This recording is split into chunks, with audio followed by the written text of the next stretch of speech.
Welcome to the SDA Housing Podcast, brought to you by NDIS Property Australia.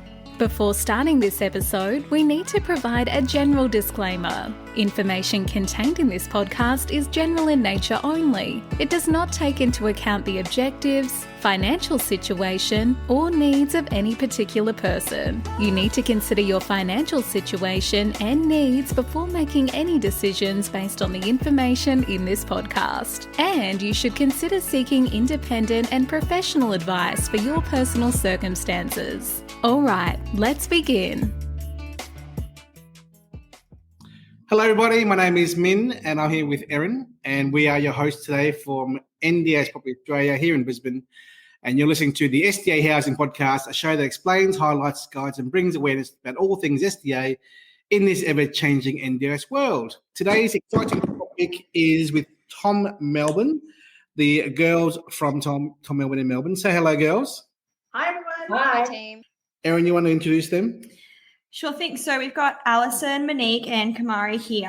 I believe, Kumari, you're doing the introduction section. Is that correct? Yes, that's right. So do you just want to tell us a little bit about what Tom is, what you do over there?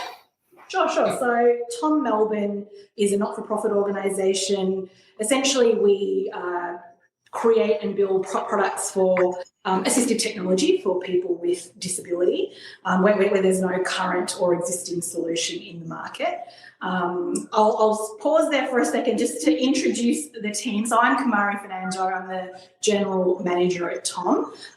We've got Alison and Monique, who I'll hand over to introduce themselves. Alison, do you want to just give a brief intro? Hi everyone, I'm Alison von Moga and I'm the Innovation and Technology Lead. So I run the Tom at University programs as well as looking at the product side of things, developing the products that come out of our programs further. And I'm Monique Lawty, the Technology and Events Coordinator at Tom Melbourne. My main responsibility is the Makeathon program, which is an exciting program of ours, which I'll go into a bit more detail of later on. Yeah, and so really our goal is to make assistive technology which is accessible and affordable for people with disability. Our vision is really a world in which innovation and technology allows access to assistive technology for all, basically. TOM stands for Tikkun Olam Makers. Tikkun Olam is a Hebrew term which broadly, there are a few different meanings, but broadly it means repairing the world, or how we as individuals make an impact in the world. Leave the place better than where you found it. We're part of Tom Global, which comprises over 70 Tom communities around the world in over 25 countries. And really how we started at Tom Melbourne, our founder and director, Debbie Dadon, was overseas and was invited to attend a Tom Makeathon.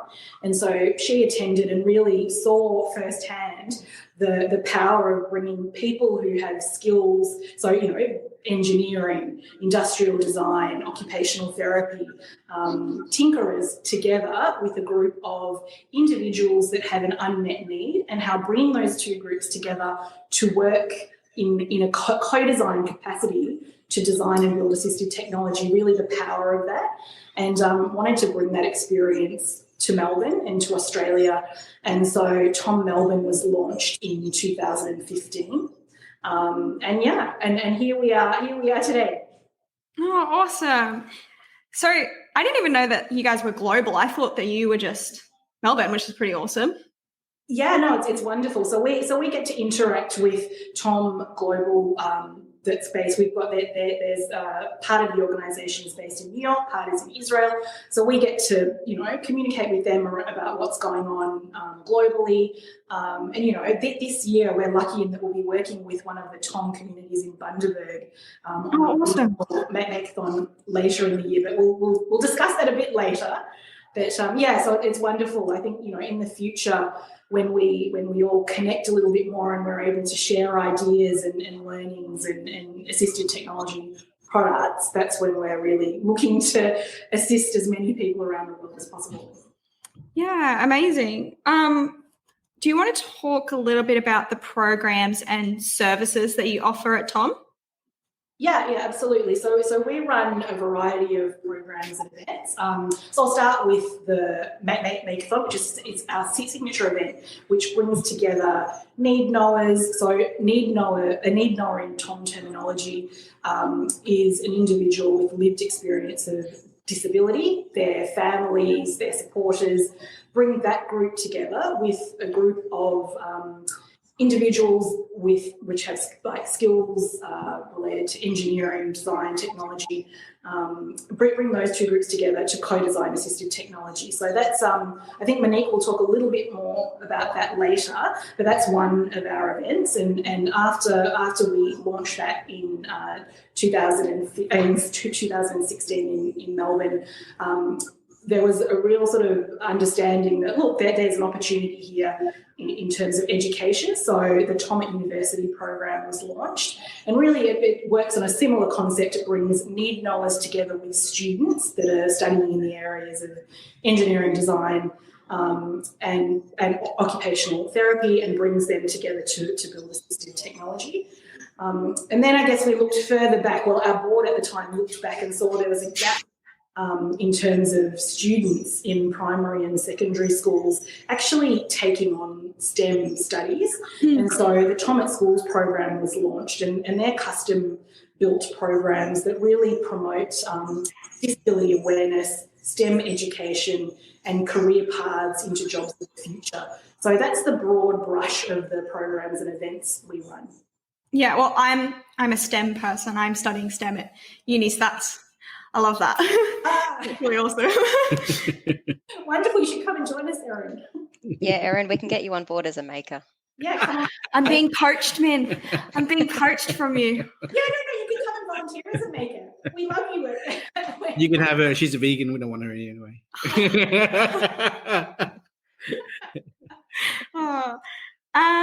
I guess we'll go on to the assistive technology, which I believe, Alison, you're talking about. Do you just want to tell us about the assistive technology you create, sort of some examples maybe as well? Yeah, so we work on a pretty broad range of different assistive technology solutions. We often get asked what sort of disabilities we focus on, and we're open to any sorts of disabilities. Anyone can come and apply to be involved, and we'll try to work on a solution for them. So usually they're physical solutions, although we have been involved in some digital solutions as well. So we've got a few examples to talk about that I suppose cross over into the housing and kind of area. So the first one is a universal bottle pourer for a lady who is a quadruple amputee, and she wanted a way of being able to independently pour a drink for herself. So this was a Makeathon challenge, and so the Makeathon team that she was working together with, they came up with an automated device that could hold a bottle, and then she could press a button and it tipped over to pour a drink for her. So it's a very simple activity, but giving her that independence makes such a big difference to our listeners out there. If you want to understand more the imagery or the products that Alison's talking about, go to the website tommelbourne.org/prototypes, and you will see the image of the universal bottle pourer with the participant using it there. So that's the best way to visualize for our listeners to see what the prototypes or the products are. So sorry about that, Alison. That's okay.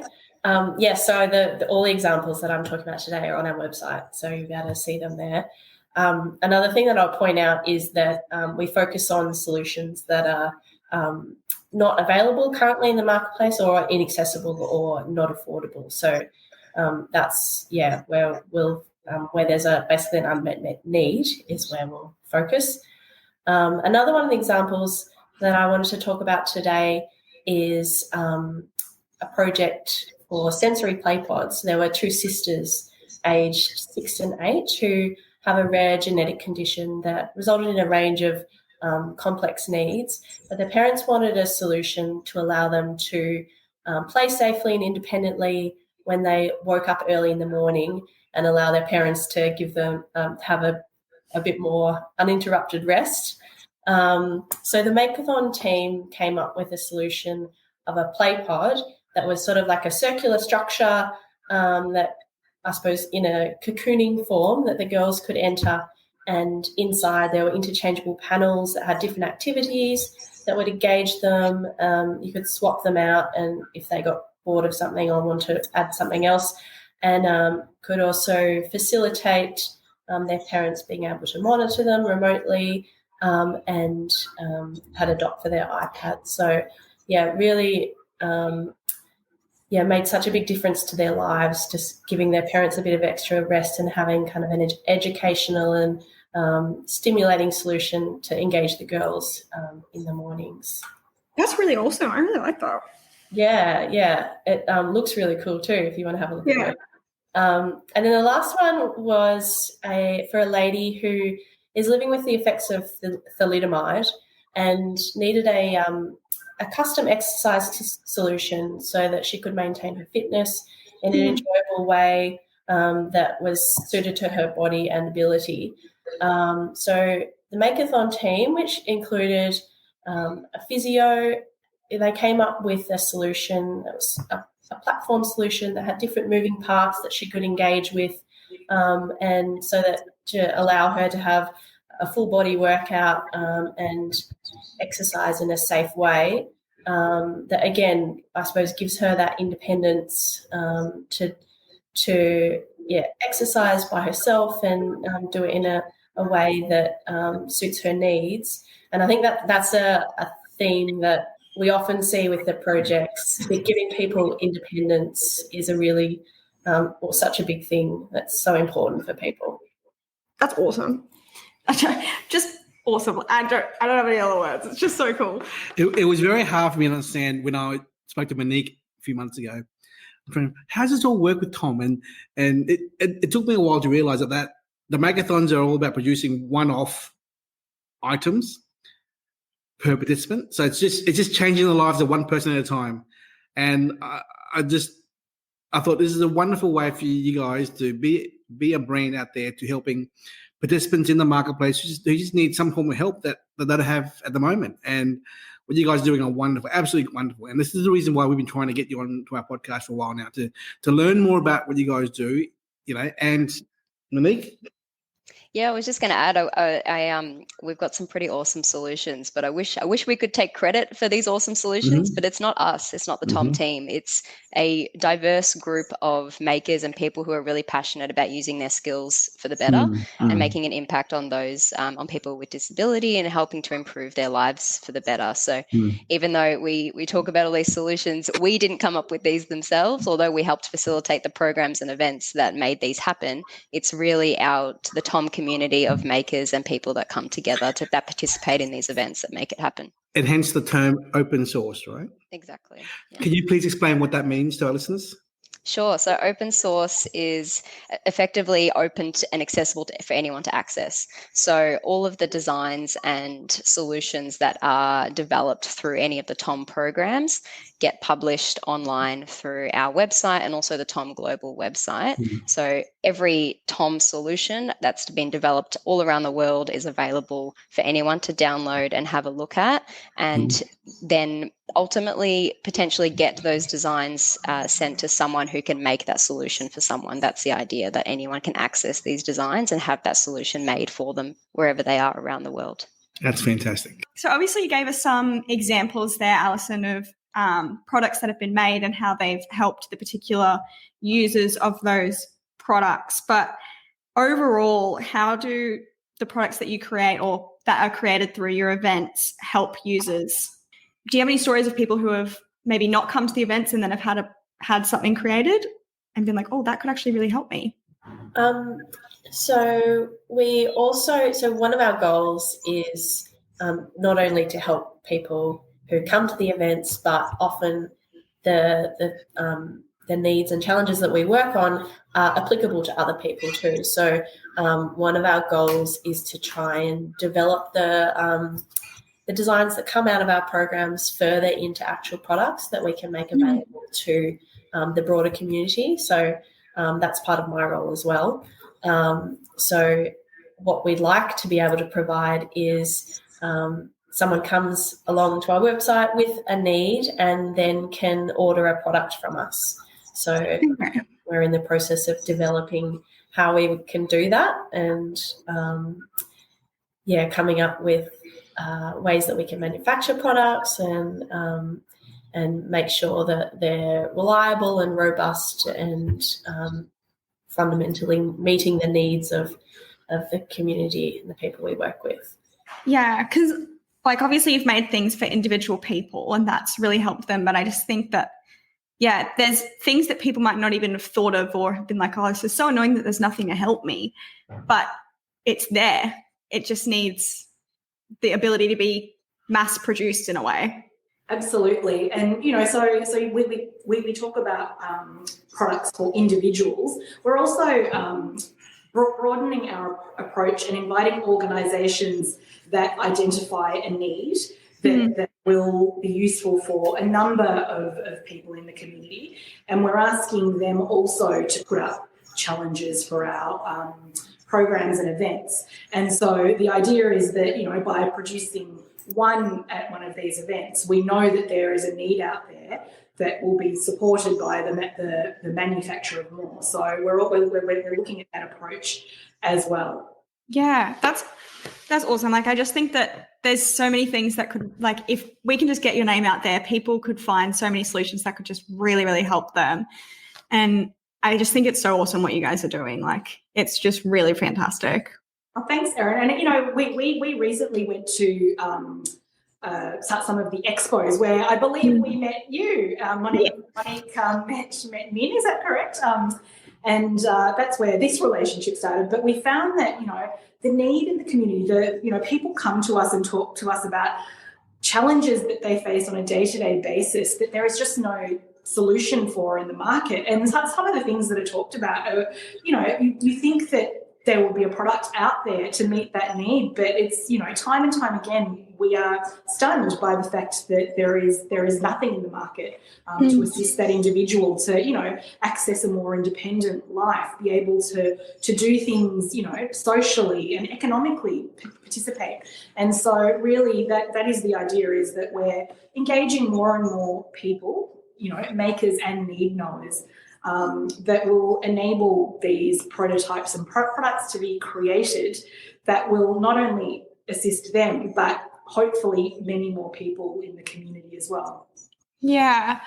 I guess with the assistive technology that's being created, how do you think that could be applied in an SDA home? So I think there's an opportunity for our solutions to be incorporated into the build of the home. For instance, we've worked on a wheelchair wheel cleaning device. So you could incorporate solutions such as this into a purpose-built space. But there's also opportunities for SDA home designers and providers and contractors to come to Tom with a particular challenge in mind that we could work with them to and the volunteers and the community we work with to come up with a solution that could be purpose-built for the home. Yeah. You want to go in? Do you mind if I read a section of your website just to give our listeners a bit more understanding about the Makeathon program? The Tom Melbourne Makeathon is traditionally a weekend marathon of making, this time combining a mix of online and face-to-face sessions. The Makeathon will take place over a number of sessions. We work with people with disability who have a specific need, called need knowers, and connect them with diverse groups of professionals, including engineers, industrial designers, health professionals, and tradespeople, called makers. Together, they design and build products that solve a complex problem and improve the everyday life of the need knower. Recent prototypes include robotic arms, powered crutches, wheelchair wheel cleaners, and bespoke exercise machines. The intellectual property for every product is then shared through the open source digital files so that others can replicate or iterate it. There we go.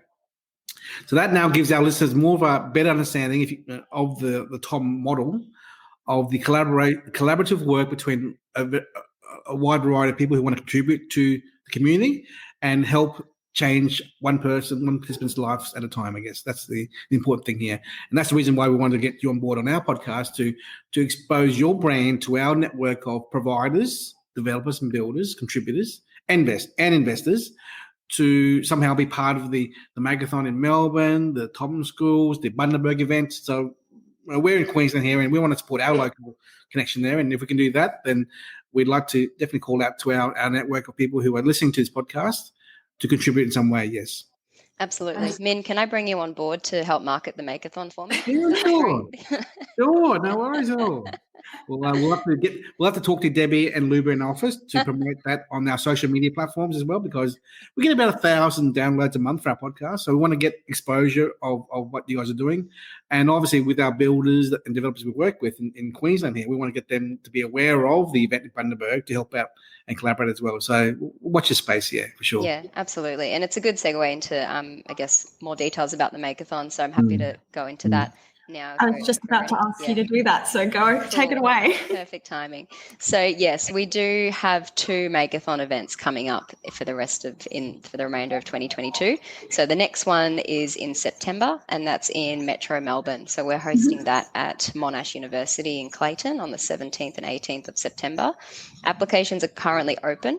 So they'll be closing on the 7th of August. So anyone interested to be a part of the Makeathon as either a maker or a need knower. So if you have a challenge that you'd like to submit, or if you want to lend your skills to help be a part of the making team, applications are currently open for that.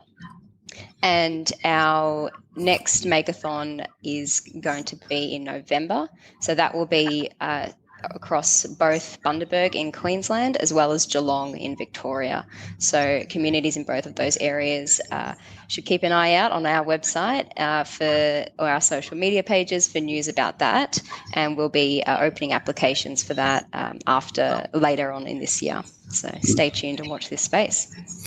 If you're a listener and you are a engineer or builder or designer or a health professional and would love to contribute to the Bundaberg Makeathon event, please submit your details to Eryn in the office or the girls down at Tom Melbourne.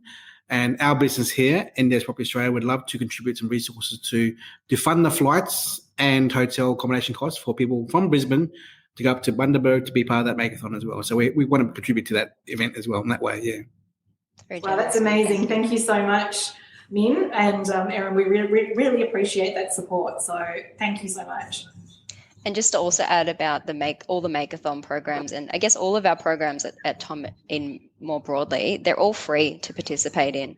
So there's no cost associated to participate in the program. The idea being that from the need knower perspective, ideally you get a working prototype by the end of the Makeathon weekend. Yeah. So we hope to solve the challenge that people come to us with. And obviously just for the makers, it's about lending your skills and expertise to really make an impact for others. Yeah, wow.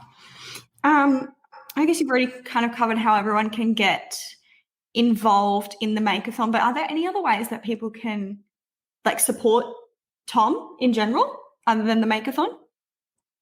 Absolutely. So, we're looking at what we do across our programs and events really as a long-term kind of goal and objective to really, talk about disability awareness, so inclusion, to talk about STEM education, really promoting skills around engineering, maths, science, technology, for students and young people thinking about what they might do into the future. Eryn, I saw so we really want to promote that from the early ages, that children are in school at primary school all the way through to tertiary education, and, in the future, careers. So, looking at ways that we can bring people together to work. A Makeathon event is quite unique. It's wonderful to see people, with different skill sets come together and use their individual expertise to work with a need knower and understand the need,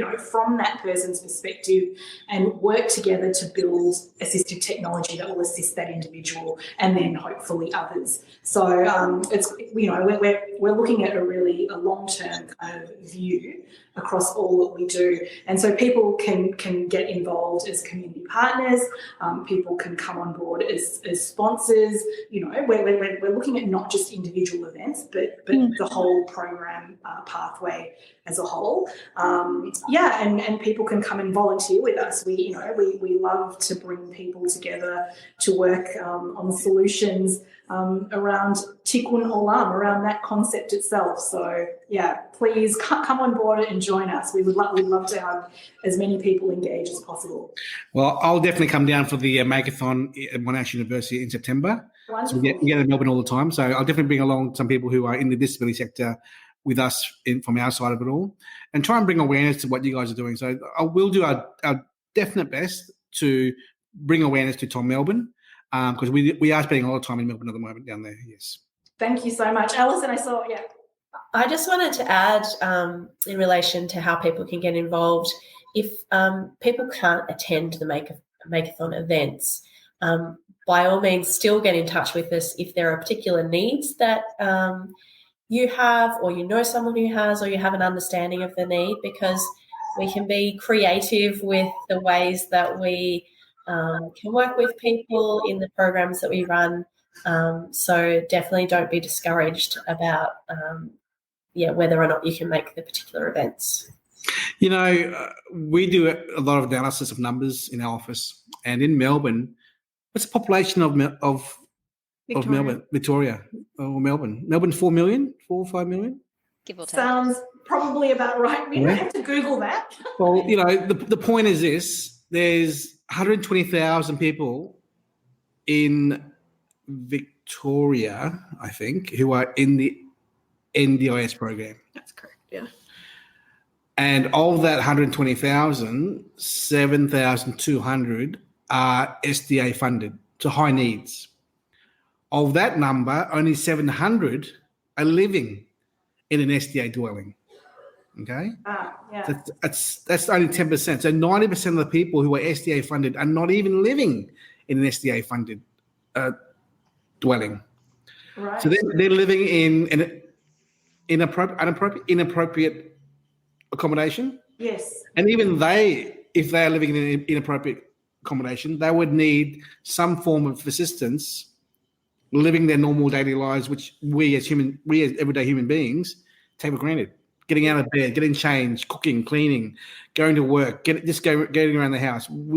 That's normal for us. But for them, who are participants who are disabled and high needs, they have no way to get around and live their normal lives. So if it's not appropriate accommodation for them, as in SDA accommodation, then things like this, that the Makeathon or the Tom Melbourne brand, helping them out with one device, one item that helps them change their lives will make their lives more better in some way. And that's the point of Tom. Yeah, obviously, yeah. Absolutely. So yes, we encourage need knowers, we encourage makers, we encourage supporters to jump onto our website, click our EOI form and get involved with us. So what's the best way to contact your team? Your phone number or website, please provide. Yeah, website. So if people get onto tommelbourne.org, that would be the best way to sort of have a broad brush view of what we do. Monique and Alison, do you have a link to the EOI form? I mean, it's available there, no doubt. Yes.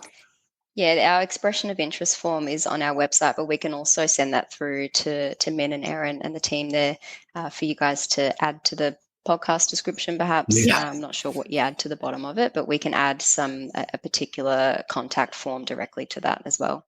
Yeah, that'd be awesome. We'll get Luba in the office to put some promotional material on LinkedIn and Instagram on our preferred partner in Melbourne, Tom Melbourne, about what you guys do and your events coming up. So we want to contribute and be part of it as well.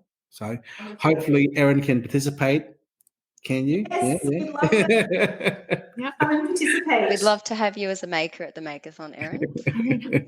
I study rocks, but I can give it a go. It's all right. Transferable skills. That's what it's about. I have a bit of a impromptu fun question. Right. What are your favourite things that have been created at a Makeathon? That's a great question. All right, who wants to go first?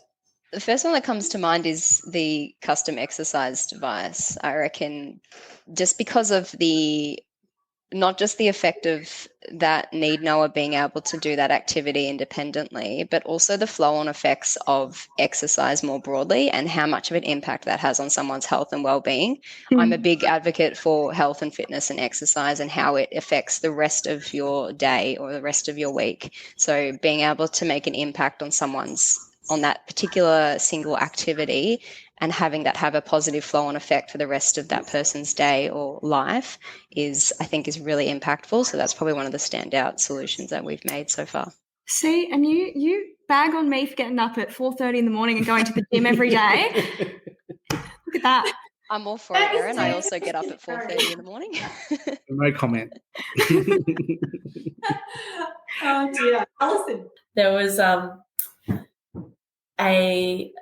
for the Makeathon last year, there was a little boy who has a genetic condition that means that he needed a walker to be mobile, and the walking solution that he had before meant that his arms and hands were constantly kind of holding on to it to support his body. So it meant that he couldn't engage with play and his friends. I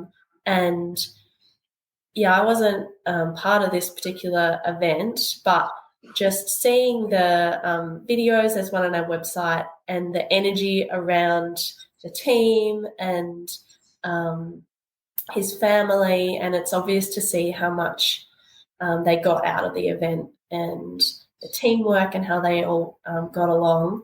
And, so I think for those reasons, I would pick that particular solution. Yeah. Absolutely. And Alison, I agree with you. I was part of that Makeathon, and to see that family, I remember the original prototype that was made, and the young boy's mum was taking a video, and she just had a tear because that was the first time he was standing hands-free in his walker.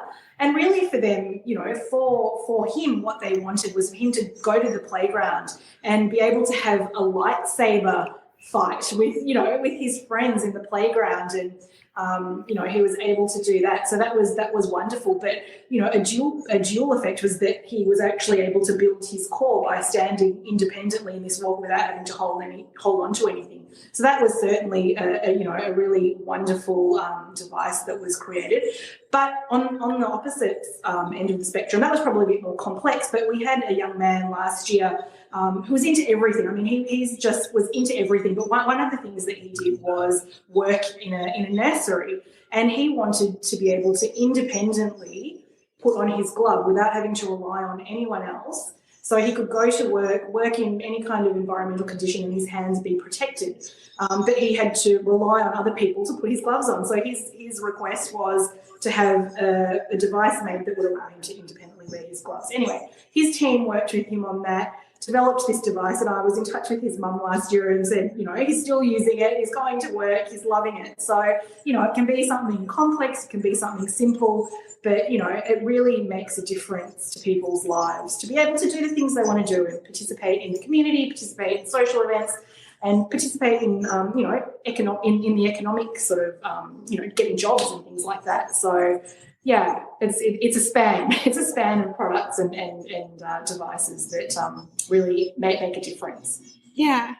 I think that's about it for my questions. Do you have anything else, Minh? I would like to say that if you're a listener, you're obviously a potential investor. If you're an investor, you're thinking about social impact, obviously. But then sometimes a lot of people cannot invest in SDA, NDIS housing because the costs are too prohibitive. So there are many ways to have a social impact. And if you can't, help out with the production of dwellings for housing, then please consider other ways to contribute to the NDS community. And these are those moments here where we support non-profit organisations like Tom Melbourne. We contribute money, resources, time, charitable efforts to help out to change someone's life one at a time. And that is the Tom brand and philosophy. And we want to do our bit ourselves as NDS Property Australia to help out where we can to spread the word, contribute resources, and bring along other parties who we know want to contribute to your efforts in the community in Melbourne. Yes. Thank you so much, Minh and Eryn. It's really great to have that support. And, this is our first podcast and you've made it a really wonderful experience for all of us. So thank you so much for the support and the opportunity. Thank you for talking to us. I think just hearing about the solutions, it's things you don't think about, but then hearing how it's actually changed someone's life, you're like, wow, that's something that I think just anyone would want to get involved in. Yeah. Oh.